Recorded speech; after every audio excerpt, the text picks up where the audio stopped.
Hola a todos. Antes de entregar la segunda parte de la presentación de ideología de género en la educación y el gran objetivo para Chile, que es la implementación de ESI, Educación Sexual Integral, quisiera dar a conocer cómo hoy en nuestro país los precursores de esta metodología de educación trabajan no solo en el Congreso, sino también en las redes sociales que hoy tenemos disponibles. En este video, ustedes verán a Camila Rojas, la misma que con 14.860 votos en la elección de 2017, es decir, con un 4,6% de representatividad, se convirtió en diputada de la República, ligada al Frente Amplio, y que actualmente es presidente de la Comisión de Educación, lugar que desde ahí se toman importantes decisiones en una de las áreas más importantes para los niños de Chile, y que no solo ocupa esta plataforma, sino las plataformas tecnológicas como Facebook para promover su proyecto estrella, Educación Sexual Integral. En este live de Facebook, ella no está sola, sino que en sesiones anteriores ha sido acompañada por dos personas que se han identificado como un hermano evangélico, me refiero a José Ojeda, y otra persona como un pastor evangélico, el señor Jorge Cárdenas. Por si no quiere ver los casi 30 minutos de estas dos entrevistas, le resumo los principales puntos en comunión entre los invitados y la citada diputada. Ambos están a favor de la ESI. Coinciden en incorporar esta metodología de educación desde los 5 o 6 años de edad. También el de incorporar como casi único punto de vista la perspectiva de género en la educación de los hijos. Y finalmente, todos creen que no debe ser optativo, es decir, obligatorio. Por favor, que Dios le ayude a sacar la mejor conclusión entre esta postura pro-ESI y la presentación de ESI y los impactos negativos en los niños efectuada por la hermana Elizabeth Rivera, que viene a continuación de las entrevistas.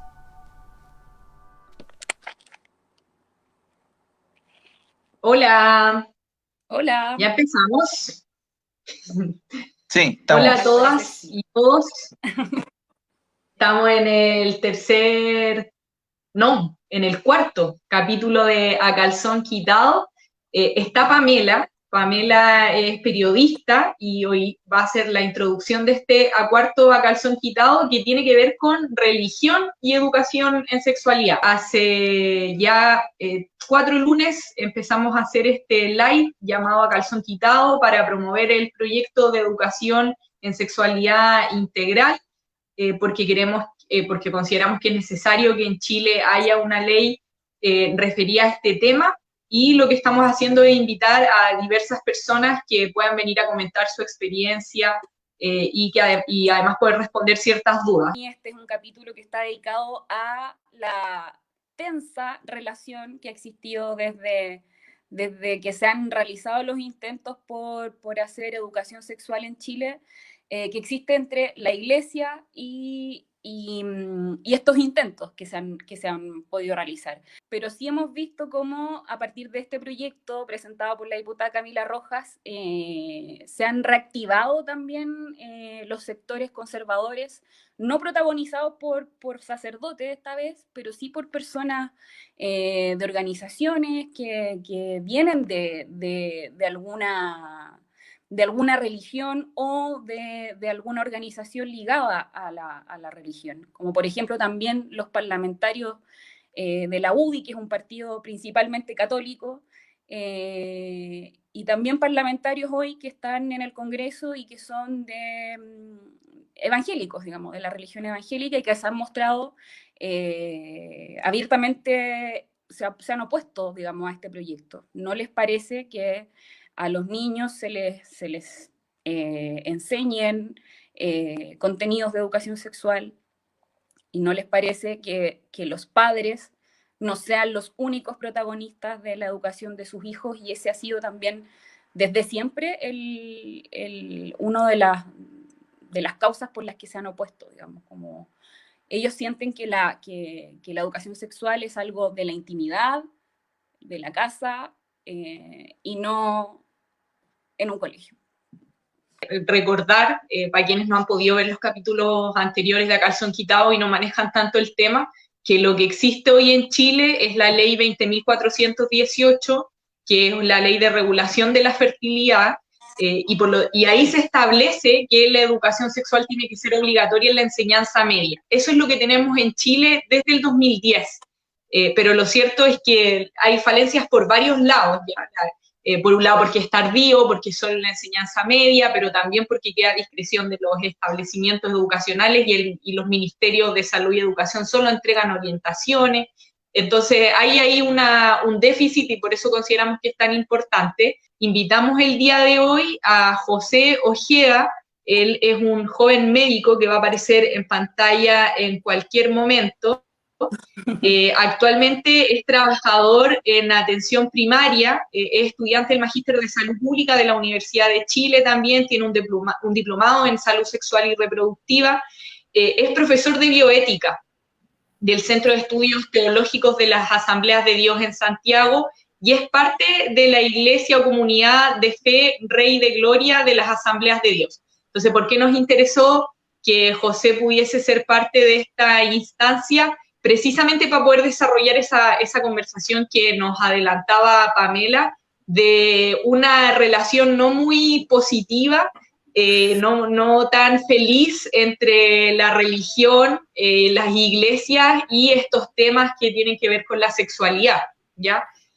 Así que, bueno, con el currículum de José queda claro que él de algún modo ha complementado esos ámbitos, no han sido excluidos, o sea, excluyentes en su vida, pero nos interesa poder profundizar y particularmente, José, quiero abrir la conversación para quienes nos están escuchando, preguntándote si hay una sola postura en el mundo que se define como cristiano, que participa de una iglesia sobre estos asuntos, ¿ya? Porque, como mencionaba Pamela, en su momento curas, obispos se posicionaban sobre la pastilla el día después, se posicionaban sobre distintos temas, y parece que esa fuese la única visión. ¿Hay otras o no? Mira, yo hablo más desde la vertiente evangélica, ¿ya? Que es como desde donde, de la matriz en realidad desde la que yo vengo, pero también he tenido la oportunidad de estudiar otras vertientes y por el mismo tema de que me dedico mucho a investigar como esta parte del diálogo entre la religión y la salud sexual y reproductiva, que me estuve estudiando y me di cuenta que no solo es una réplica del modelo evangélico o protestante, sino que sea el cristianismo, se dan siempre dos matrices, en el mundo musulmán también se dan dos matrices, en el mundo hindú y budista siempre hay dos matrices, una de visión más conservadora y otra de visión más liberal, por así decirlo, en verdad, entre comillas, liberal. En el mundo evangélico, en el mundo católico, está como esta línea que ustedes mencionaban, que es la línea como más de los, por así decirlo, como del arzobispado, de la línea oficial de la Iglesia Católica, pero también en Chile hay que destacar la labor que han hecho ciertas pastorales del mundo católico, sobre todo a cargo de monjas y algunos sacerdotes que se han encargado de integrar a las diversidades sexuales, por ejemplo, que han tenido una postura más abierta hacia el aborto, hacia la despenalización del aborto y al respeto de los derechos sexuales y reproductivos. Si bien es una visión más minoritaria, y ese mismo modelo se replica un poco en la iglesia evangélica. ¿Se entiende un poquito? Como existen grupos como por ejemplo Henry, que es un grupo que trabaja en torno a la investigación sobre fenómenos de políticas públicas o inserción en la sociedad del mundo religioso y que trabaja mucho las temáticas de género. Existe, por ejemplo, fundaciones como la Fundación Basti, que paso el dato como la pastora de mi iglesia es la que está a cargo de la fundación, que trabaja con mujeres, trabaja a través de la prevención de la violencia de género con perspectiva de género, ¿ya? Y trabaja como cuidando de las mujeres que han sufrido violencia intrafamiliar dentro del mundo evangélico. Luego estoy en Santiago, en la iglesia que estoy desde que ya llevo casi 11, 12 años ahí participando, que es la Comunidad de Fe Rey de Gloria, y que tiene una visión más abierta al diálogo, más abierta a enseñar todo. ¿Se entiende? Se enseña, se conversa. No es el tema central de la iglesia, por lo menos en Rey de Gloria. No es el tema central la sexualidad. en el sentido como se estereotipa como tema valórico central lo sexual.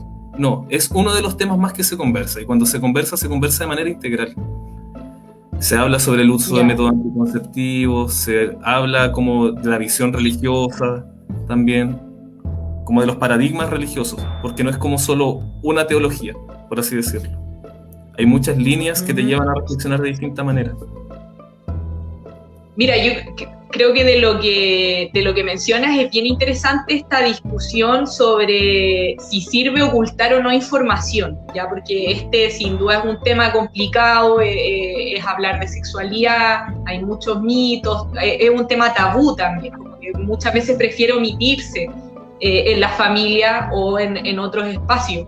Y en ese sentido hay una discusión bien importante referida a lo que tú mencionas, como si es mejor no referirse para que, por ejemplo, no se adelante la edad en que tienes sexo por primera vez, o por el contrario, es mejor entregar la información, o no, nosotros creemos que es mejor entregar la información, sin duda, que es mejor que los niños y niñas estén informados, que tengan la posibilidad de ser orientados también en estas materias, que cuando esta información no se recibe en la casa, el colegio puede ser un espacio que complemente.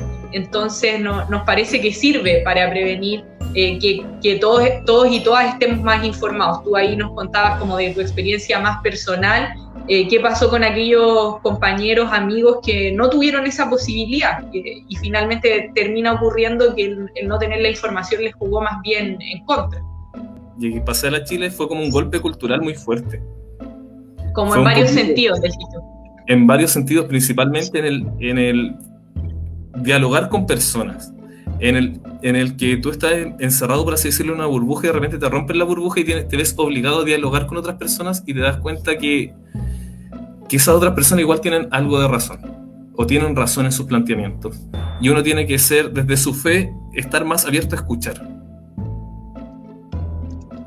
Creo que ese fue el gran vuelco, el pasar de una fe que no escucha y que no dialoga a una fe que dialoga. Una fe que se atreve a dialogar con la sociedad, que se atreve a cuestionarse. Creo como que ese menos dogmática, ¿no? Exactamente, menos dogmática menos dogmática y menos fundamentalista en sí misma, menos ensimismada. Por ejemplo, ahora me pasa que creo en una iglesia que se abre al diálogo con la sociedad, que escucha a la sociedad, que se atreve a dialogar estos temas, que se atreve a preguntarse si es que por ejemplo, si es que las nociones de género o la perspectiva de género tiene lógica, cómo dialoga la perspectiva de género con la escritura. Esas cosas concretas, siento que el gran golpe, o cómo pude hacer el vincular la ciencia con la religión, una visión como más laica con la fe, fue a través del diálogo. Fue a través de escuchar, fue a través de abrirse en humildad también, como un aspecto como más de decir no tengo la razón absoluta. ¿Qué importancia le das tú, y según como lo que has podido ver y tu experiencia, a la educación integral en sexualidad? ¿Crees que es necesario? ¿Cuándo crees que tiene que comenzar? ¿Cómo crees que se tendría que abordar? ¿Qué elemento es necesario considerar? ¿O qué enfoque crees que es el mejor para la educación en sexualidad? Mira, yo esto es como médico y como evangélico a la vez. Creo que el análisis médico tiene que ser integral. Yo leí el proyecto de ley que enviaste, y el proyecto de ley me parece sumamente interesante porque incluye la afectividad, incluye una mirada de la sexualidad no tan genitalizada. El gran problema que tenemos desde la religión, desde el mundo evangélico tradicional, por así decirlo, es que y desde la medicina tradicional, es que se ha genitalizado la sexualidad. Creo que ese es el gran conflicto. No se ve que la afectividad es parte de la sexualidad, que cómo uno se identifica también con su género es parte de la sexualidad, que cómo uno vivencia es sexualidad en sí. Como uno se vivencia a sí mismo es parte y dialoga con otros, con los cuerpos de otros, es sexualidad. Muchas veces, si tú me preguntas desde cuándo yo creo que debería empezarse, yo creo que desde los primeros años de educación. primero básico, segundo básico. Uno no, cuando habla de educación sexual, y creo que ese es el gran conflicto que existe en el mundo médico, en el mundo con el mundo más conservador, siempre creen que sexualidad es enseñarle a los niños de primero básico casi a usar un preservativo.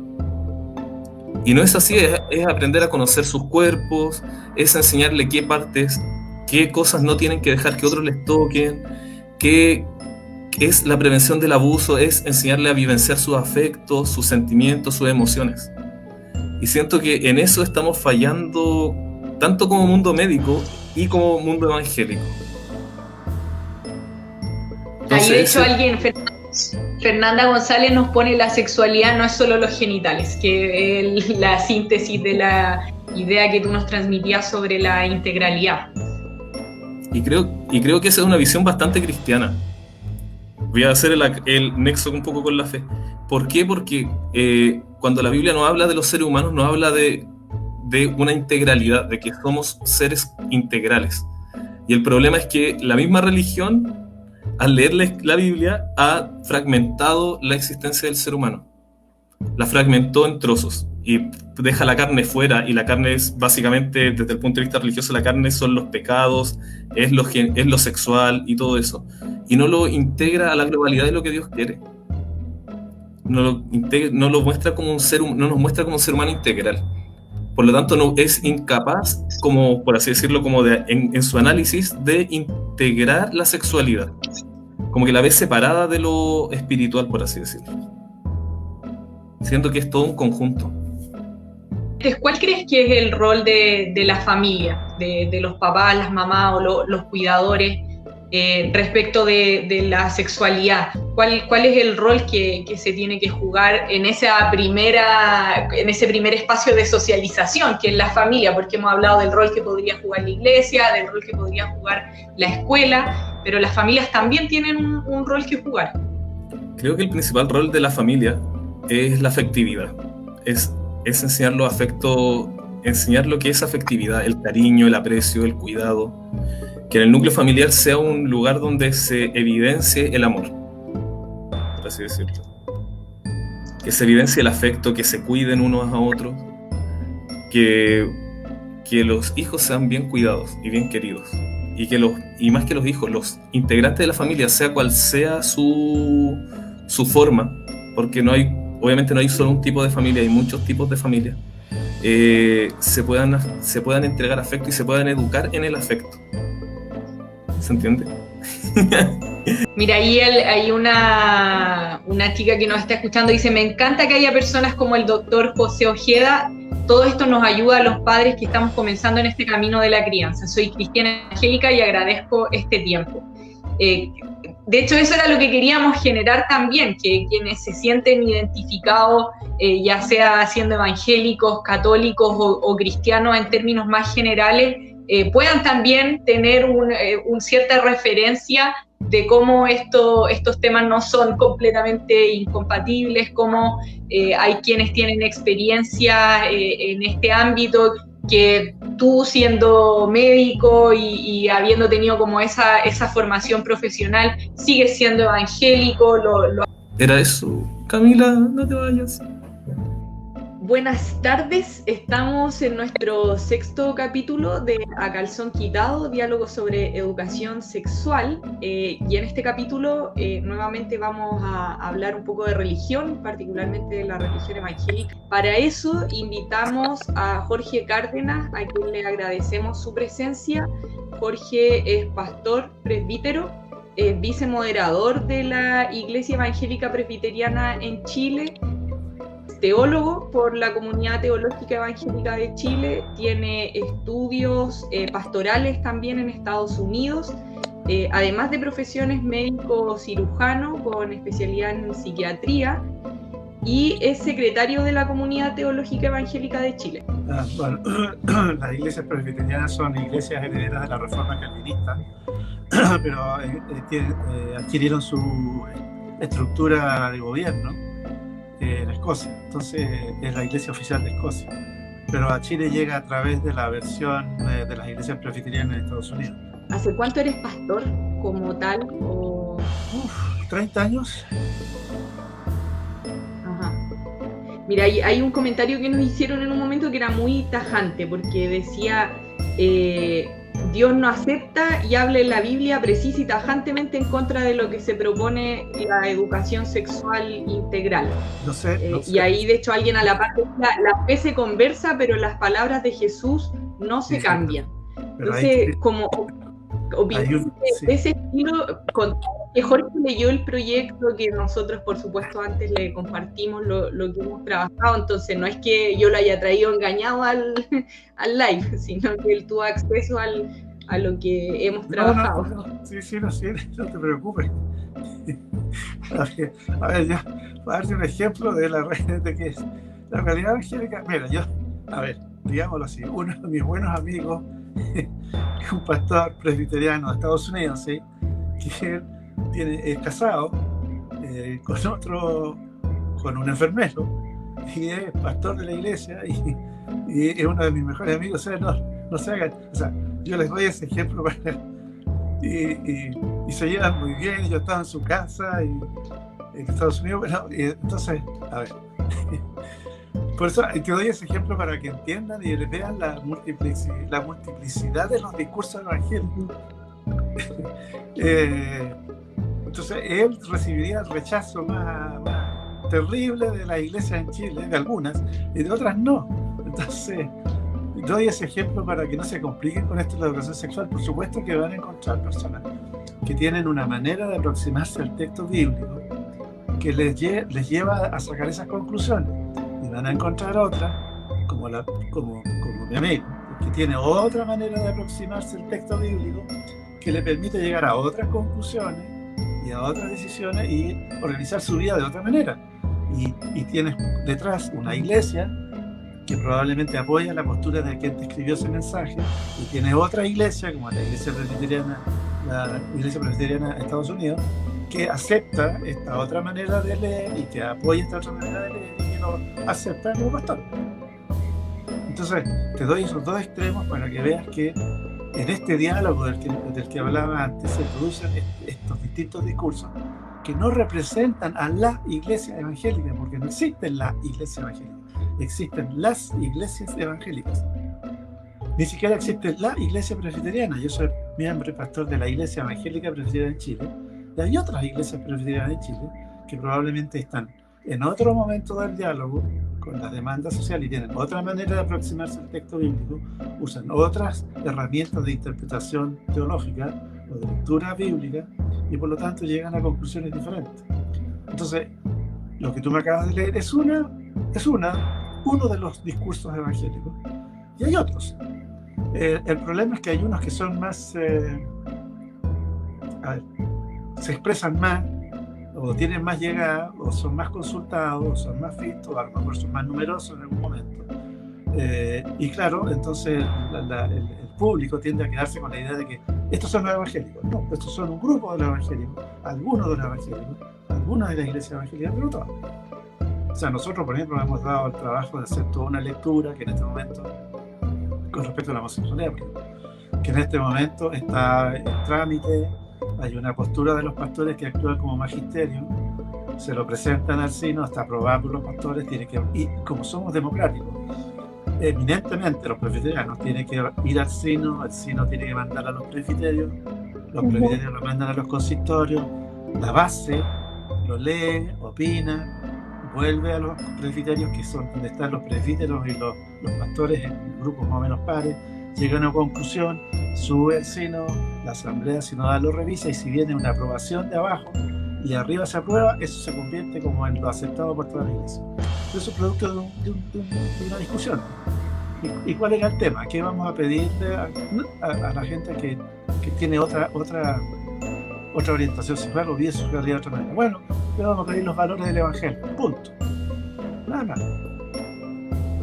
Fidelidad, lealtad, bueno, las virtudes que son propias de la manera evangélica de vivir, pero no nos pronunciamos con respecto a su orientación, porque no nos corresponde.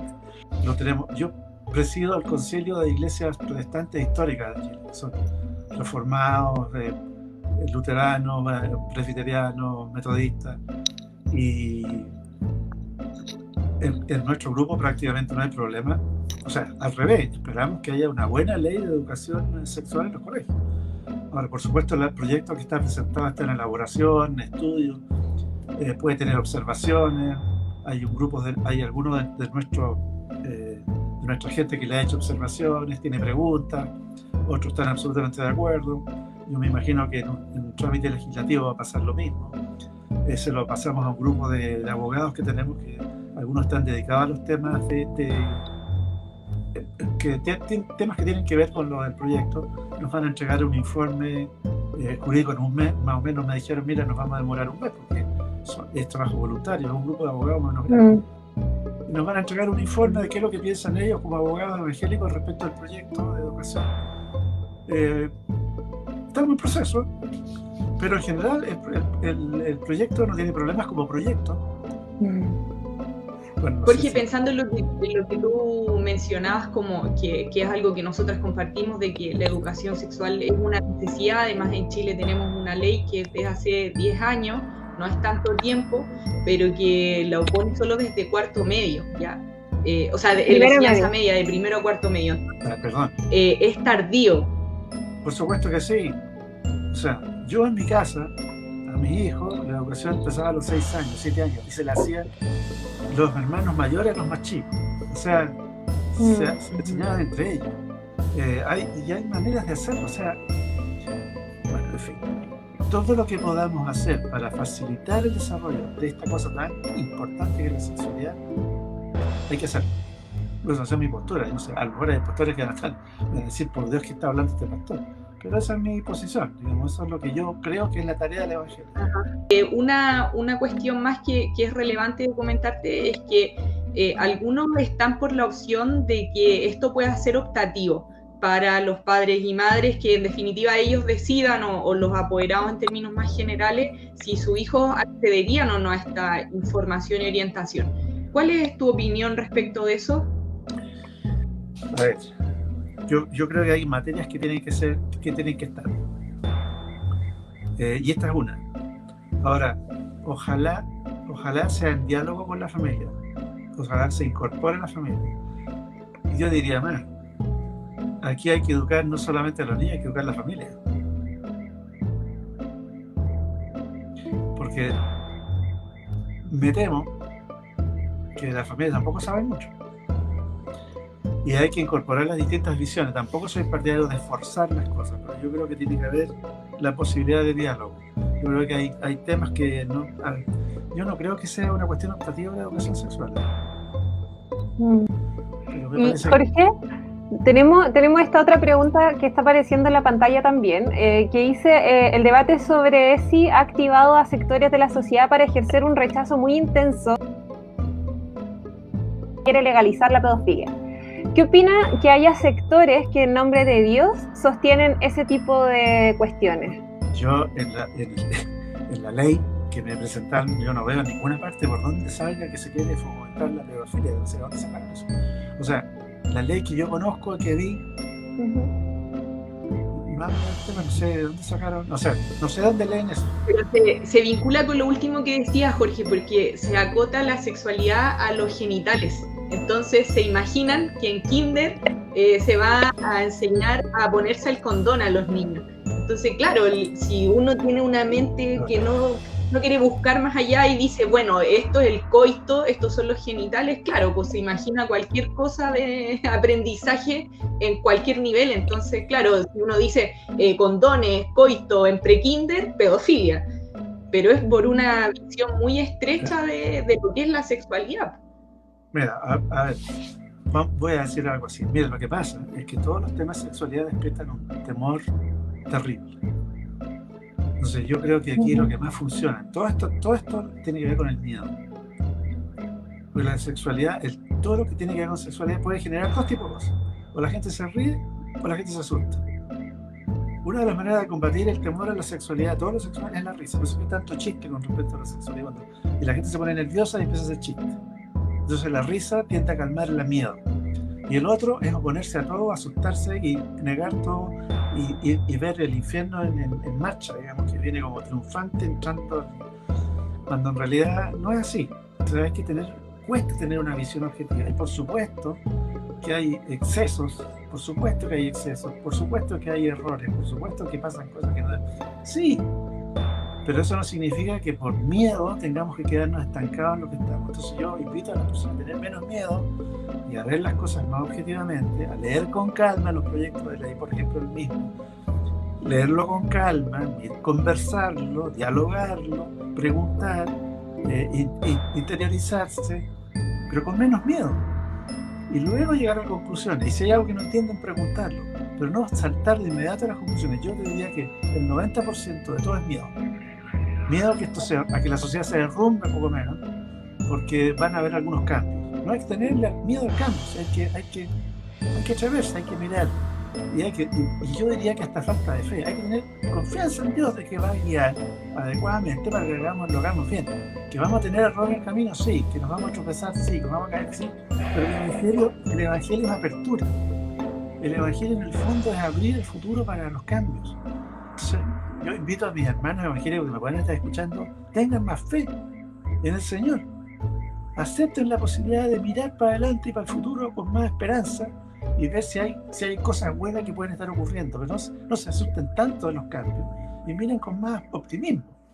Y la otra cosa es súper importante lo que tú dices, Jorge, porque claro, nosotras quisimos invitarte y eres la segunda persona del mundo evangélico que invitamos a este live, porque nos negábamos a creer que el mundo evangélico está en contra de la posibilidad de que los niños tengan acceso a la información. Entonces era súper importante para nosotras poder tener esta experiencia, como la tuvimos anteriormente, tuvimos también educadoras, y ver desde distintas ópticas que finalmente lo que aquí se está buscando es que los niños y niñas puedan acceder a la información en forma oportuna y sin discriminaciones. Y pueden seguir creyendo en el hijito pascuero también. Y que es compatible además con la fe que uno quiera profesar.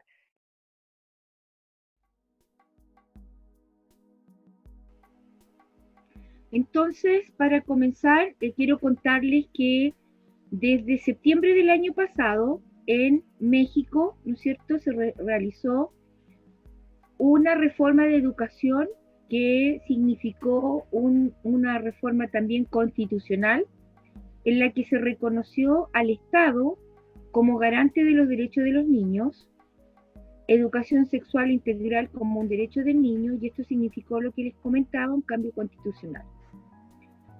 Y desde ese día en que se realizaron estas reformas, ¿no es cierto?, los textos de estudio se llenaron de contenidos de la ideología del género, y los padres no se pueden oponer porque el Estado es el garante de los derechos de los niños. Entonces, como ven acá, nosotros en nuestro país estamos en un contexto bastante complejo porque estas dos leyes se están legislando. Sistema de garantías está siendo ya en su última etapa y provoca un profundo cambio de lo que entendemos nosotros como infancia. Porque nosotros tenemos el concepto de infancia como el niño sujeto de protección, por ser, ¿no es cierto?, como el más débil dentro de la sociedad, dentro de la familia. Ese niño sujeto de protección, y el Estado, especialmente los padres, tienen que cumplir con ese deber de protegerlo. Pero el sistema de garantías, ¿qué es lo que realiza este niño sujeto de protección? A ser un niño sujeto de derechos. Y se reconocen principios rectores con respecto a la niñez, que sería el niño como titular de derecho, la autonomía progresiva, el interés superior del niño y el tema de la no discriminación. Ahora, el niño como titular de derecho significaría que él por sí mismo podría, ¿no es cierto?, exigir sus derechos, ¿ya? Y en especial el Estado se convierte en garante de los derechos reproductivos y sexuales de los niños, por lo tanto va a crear todo un sistema de, llamemos modificación en cuanto a instituciones para que este niño pueda acceder a estos derechos sexuales y reproductivos, ¿ya? Ahora, México lleva una ardua lucha desde septiembre del año pasado en torno a esta educación.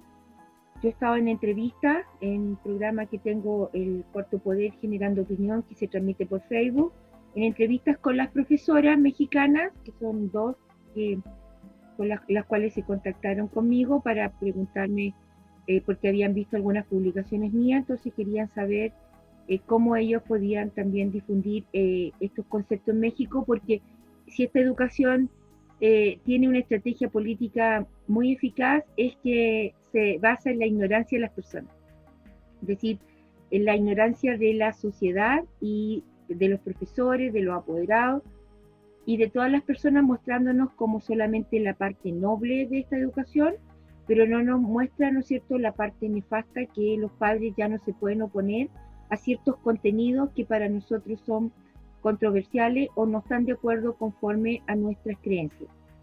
Y si se oponen los padres, por lo que nos contaban la profesora y un papá mexicano, era que eran tildados de discriminadores.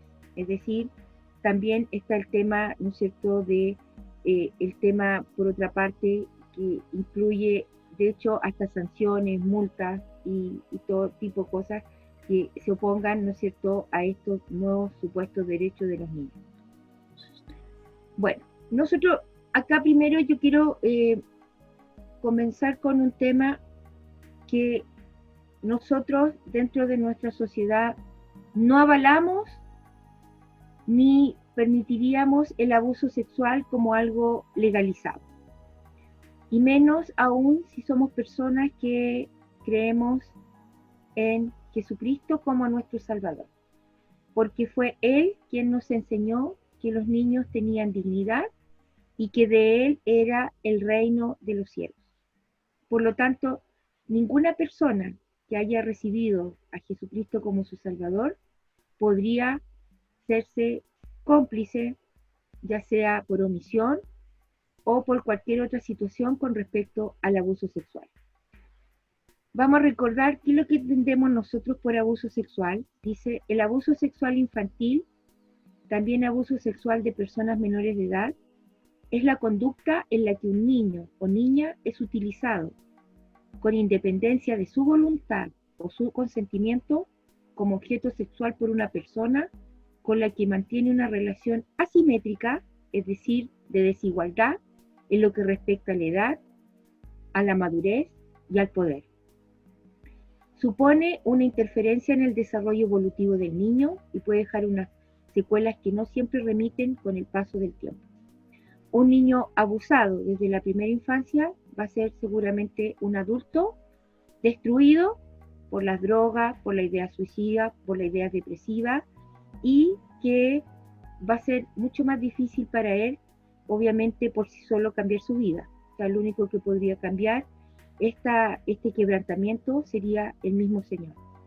Por lo tanto, nosotros sabemos que los niños abusados desde su más tierna infancia, ellos van a llevar una dura carga, un dolor, y van a estar, ¿no es cierto?, destruidos muchas partes por mucho tiempo hasta su adolescencia, donde a lo mejor se van a hacer dependientes de la drogadicción o del alcohol o de la prostitución, que yo como docente lo he visto. O sea, yo conozco el caso de una niña que fue abusada desde muy temprana edad, su madre no le creía, el colegio le brindó todo el apoyo, pero ella ya llegada a la adolescencia comenzó a tener relaciones con distintos hombres, con adultos, con niños de su edad, todo, y tenía, obviamente, había desarrollado una hipersexualización, ¿no es cierto?, que no era normal para su edad, y fue así como ella tuvo embarazos no deseados, se cortaba las venas y pasó por una etapa de mucha tristeza y mucho dolor. Por lo tanto, nosotros, como maestros, como padres o como pertenecientes a una sociedad, somos los primeros en rechazar el abuso a los menores. ¿Y por qué les cuento esto? Bueno, porque recién les comentaba lo que era el sistema de garantía de la niñez, cómo el Estado se va a hacer garante de los derechos reproductivos de los niños y que por lo tanto va a depender de la formación moral que tenga el gobierno de turno, va a ser la educación que va a ingresar a los colegios, ¿ya? Pero esta educación, ¿no es cierto?, llamada educación sexual integral, que es otro proyecto de ley, significa, ¿no es cierto?, que se va a entregar educación desde esta perspectiva, desde kinder hasta la vida universitaria, que los lineamientos los da el proyecto de ley y que todos los colegios que no quieran adherirse a esta visión van a ser sancionados por multas o seguramente van a ser amenazados en quitarle, ¿no es cierto?, los recursos que el Estado da, por ejemplo, a los colegios particulares subvencionados y a los colegios municipales. Por lo tanto, va a haber una fuerte coerción en cuanto a que se entreguen los contenidos que esta educación quiere. Educación sexual integral es un modelo educativo que no nace en Chile, no nace en los colegios, no nace en las comunidades educativas, no entra de manera silenciosa, sin que ni siquiera los directores muchas veces entiendan lo que están enseñando, porque esta educación permite que ONGs externas al colegio hagan talleres, ¿no es cierto?, de feminismo, de el LGTBI o de grupos anarquistas o de grupos los que quieran entrar a hablar sobre supuestos derechos humanos, ¿ya? Que nosotros hemos visto en la actualidad en colegios emblemáticos, ¿no es cierto?, que han sido destruidos por todo este tipo de educación llamada de perspectiva de derechos humanos. Bueno, lo que conversábamos en la conversación anterior, hablar de Alfred Kinsey. Alfred Kinsey fue el primero en sostener como científico supuestamente que el niño tenía una capacidad orgásmica. Y para poder llegar a esa conclusión, ¿no es cierto?, él hizo un experimento con 375 niños, ahí está el link, ¿no es cierto?, de toda la historia, por si alguien lo desea, se lo puedo mandar, y él decía que escribió un libro que se llamaba La conducta sexual del hombre, en 1948, donde llevaba un registro de los experimentos que habían realizado con estos niños, y él en la página 175 a la 181, en el capítulo 5, habla del orgasmo preadolescente. Pero este concepto de preadolescente no se refería a los niños de 10, 11 años, sino que incluía en estas tablas donde él llevó el registro de cómo había sido el comportamiento supuestamente sexual de todos estos niños que habían tenido, ¿no es cierto?, estimulaciones de parte de adultos, que eran pedófilos, igual que Alfred Kinsey, ¿no es cierto?, incluía a niños que eran incluso bebés de 2 meses, ¿ya? En la tabla 31 se incluye la víctima más pequeña de todas, un bebé varón de 2 meses que fue estimulado sexualmente como los 317 niños de los cuales abusaron hombres del círculo de este supuesto científico. Y dice que la nota debajo de la tabla dice, basado en la observación real de 317 varones. Y se afirma que los bebés entre 2 y 4 meses no alcanzaron el orgasmo. Es decir, para él haber llegado a estas conclusiones, tendrían que a esos niños haberlo estimulado sexualmente y tendrían que haber abusado de ellos. Por lo tanto, esa idea de que el niño tenía una vida orgásmica y que el niño tenía una vida sexual y que podía tener una relación igual que un adulto, se tomó de este teórico, el cual fue acusado de abuso sexual y era un reconocido pedófilo, ¿no es cierto?, en su época. Pero aún así, con todos los antecedentes, fue la base de la educación sexual integral que hoy día se enseña en el mundo. Otro teórico, ¿no es cierto?, es Helmut Kenter, que era también un pedófilo, el cual fue financiado por el Partido Verde Alemán para hacer 2 experimentos. El primero era, ¿no es cierto?, o más que experimento, propuestas educativas y propuestas políticas. Y el primero era que niños abandonados, como los del Sename, que no tenían familia o quienes lo reclamaran, o tuvieran un adulto que se ocupara de ellos, fueran adoptados por hombres solos. Y todos cercanos al círculo de Helmut Kenter, que era un pedófilo. Y estos niños fueron adoptados por estos hombres, algunos no llegaron a ser adultos, y otros hasta el día de hoy están pidiendo justicia al gobierno alemán, ¿no es cierto?, a causa de cómo pudieron permitir estas políticas, ¿no es cierto?, públicas en los años 70, 80 y 90, donde abusaron de muchos niños que fueron adoptados por estos hombres. Helmut Kenter era psicólogo alemán, científico sexual y profesor de educación social en la Universidad de Hannover. Póstumamente, las posiciones políticas sexuales en su escrito fueron vistas y criticadas como normalización de la pedofilia. Es decir, existe dentro de las corrientes que incluyen a educación sexual integral a pedófilos que pretendían normalizar la pedofilia desde los años 70 en adelante. Y estos teóricos sostenían, ¿no es cierto?, que había que emancipar la educación sexual de los niños, liberarlos, ¿no es cierto?, de la formación moral de los padres, liberar la sexualidad de los niños de las restricciones morales represivas, y que los padres no tenían que entrometerse, ¿no es cierto?, en la vida sexual de los hijos, que ellos tenían que tener libertad para saber con quién tener o con quién no tener relaciones sexuales, y incluía dentro de ello tener relaciones sexuales con adultos, que para nuestra cultura, como partimos esta conversación, es un abuso sexual.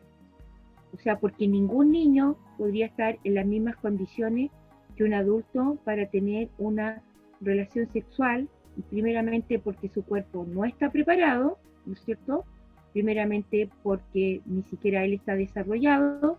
Pensemos que nuestro sistema reproductivo o nuestro sistema, llamemos sexual, o todo lo que tiene que ver con la sexualidad, culmina en un proceso de los 18 años, donde se consolidan ciertos aspectos nuestros. Por lo tanto, ningún niño podría pensar que tiene una relación con un adulto, ¿no es cierto?, de manera consentida. Pero acá, ¿no es cierto?, nosotros vamos a revisar cómo han permeado nuestra sociedad con la idea de que sí existirían relaciones con adultos con consentimiento, a partir de esta teoría de estos, ¿no es cierto?, abusadores de menores.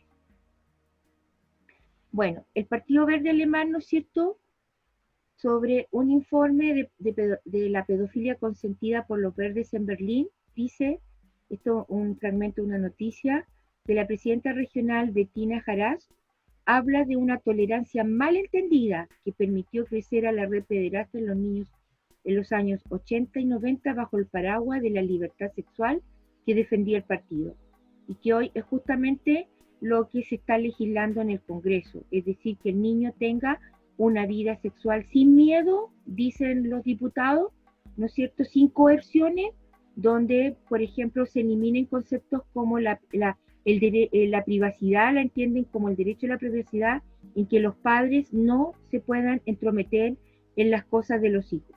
Es decir, nosotros dejemos de cumplir con nuestro rol protector, de saber con quién conversa el hijo, por ejemplo, por las redes, o ver el tema de que no se meta en páginas, ¿no es cierto?, donde podrían haber abusadores de menores, ¿no es cierto?, encubiertos bajo perfiles de niños, que es como una de las estrategias que utilizan. Por lo tanto, hoy existe en esta educación lo que se legisla es justamente eso, liberar, emancipar, ¿no es cierto?, a los hijos de la formación moral y los cuidados de los padres. Bueno, existen antecedentes,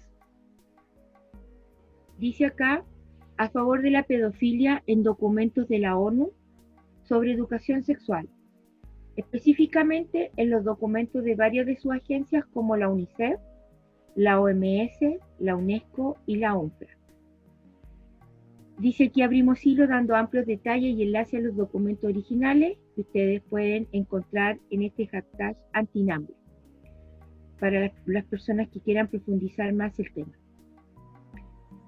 Estas ideas de Alfred Kinsey fueron después llevadas al Instituto Kinsey, donde se elaboraron, ¿no es cierto?, estas ideas de que el niño tenía la capacidad orgásmica. Y luego de ellos, dos importantes teóricos armaron SECUS, que es la institución donde se elaboran los planes y programas, o lo llamemos los proyectos de educación sexual para el mundo. Y bajo el amparo de la ONU, ¿no es cierto?, estos programas ingresaron a lo que se denomina educación sexual integral, ¿no es cierto?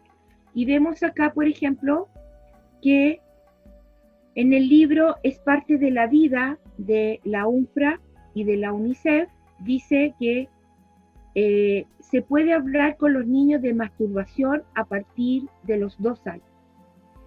Y acá tenemos, ¿no es cierto?, esta parte que pertenece al libro, donde dice ¿De qué podemos hablar con ellos? Desde los 2 a los 9 años, y enumera aquí, ¿no es cierto?, varios contenidos, y dentro de esos contenidos hablar de la masturbación.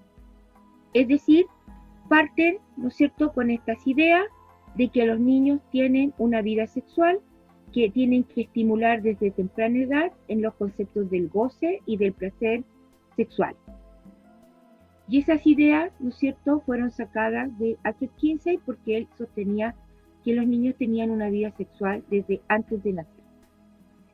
Luego tenemos, ¿no es cierto?, por ejemplo, en este libro que se llama Taller de Salud Sexual y Reproductiva para Madres y Embarazadas Adolescentes en la UNICEF para México, se afirma que se puede obtener placer sexual de personas menores o personas que no consienten, además de objetos y animales, y esto lo dice en la página 89, aquí está el link donde se puede descargar perfectamente y leer, ¿no es cierto?, que se hable explícitamente que se puede obtener placer de personas menores, es decir, de niños.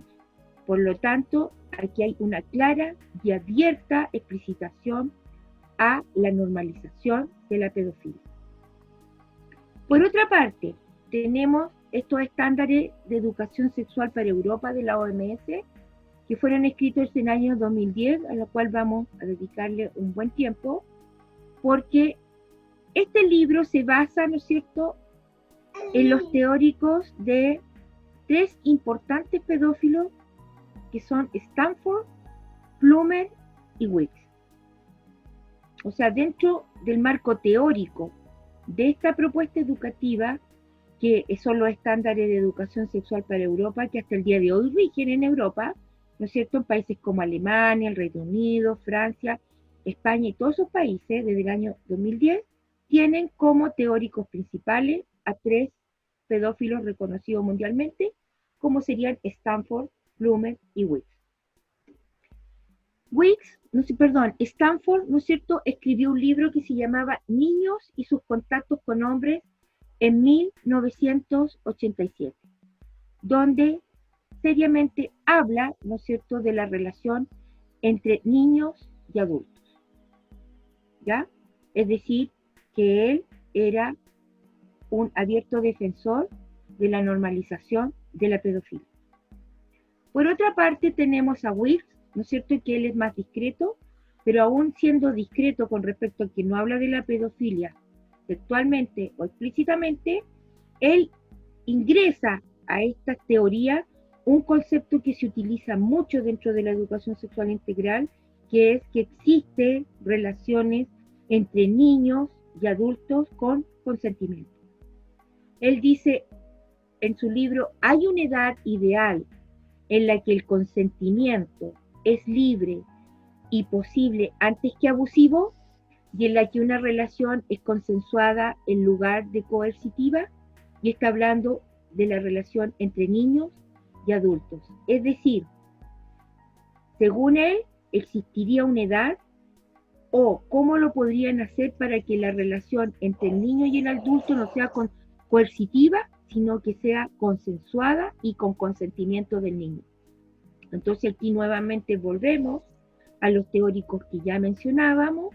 Decíamos que primero se establece esta idea que los niños tienen capacidad orgásmica, los motivamos con la masturbación desde la primera infancia para que esta relación con el adulto no sea de coerción ni sea un abuso, que era lo que sostenía, ¿no es cierto?, Helmut Kempler. Él hablaba dentro de sus teorías de la iluminación de la masturbación, es decir, que el niño conociera lo que era el placer desde muy pequeño para que la relación con el adulto no fuera traumática. Luego tenemos acá que dentro, apuntando a otro tema, que ahí vamos a volver, ¿no es cierto?, a este tema de la pedofilia, que tenemos que, por otra parte, estos programas abiertamente sacan a los padres protectores de la formación moral de los hijos y lo realizan de manera explícita, no como acá en Chile que los ocultan hasta el final, ¿no es cierto?, que todavía la Comisión de Educación todavía no han podido dar respuesta a por qué dentro del proyecto los padres no están nombrados por ninguna parte, pero nosotros sabemos que no están nombrados en ninguna parte justamente porque esta educación pretende liberar a los hijos de la formación de los padres.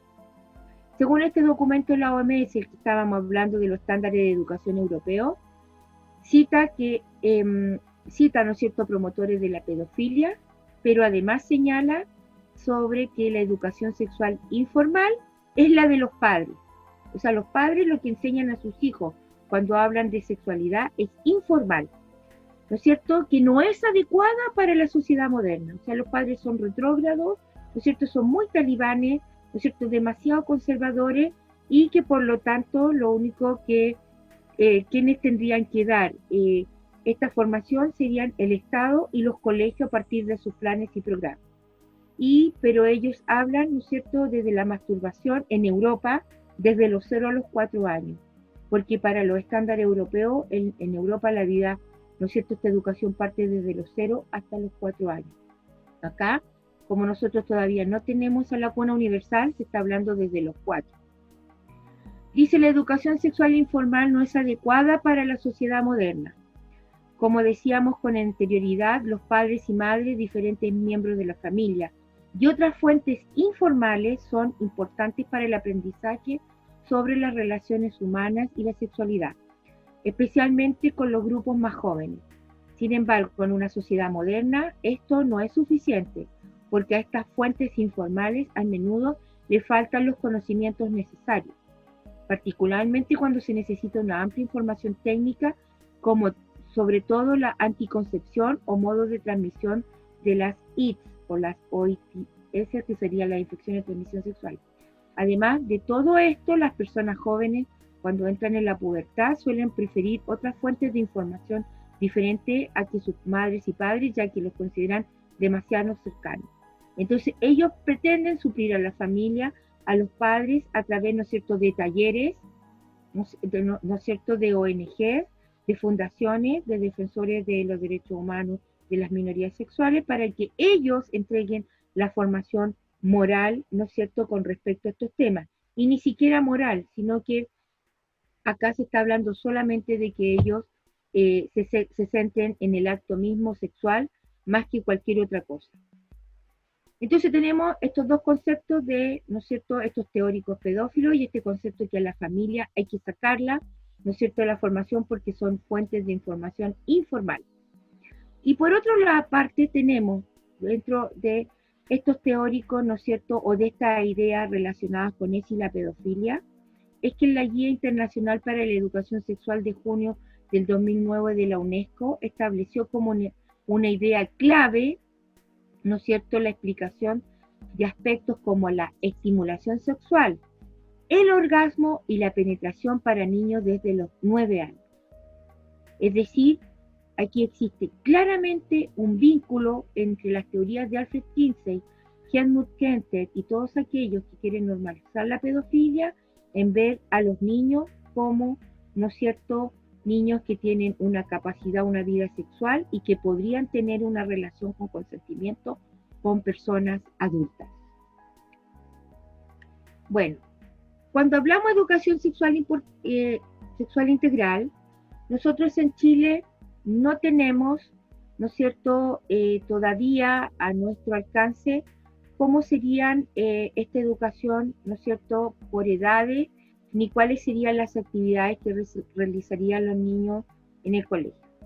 Pero conocemos dos importantes manuales en el mundo que serían los que acabamos de mencionar, los estándares de educación sexual europeo del año 2010, donde vamos a revisar, ¿no es cierto?, algunos conceptos claves, entender cuáles son los contenidos y actividades que se proponen para Europa y que no difieren mucho de lo que se plantea para Latinoamérica.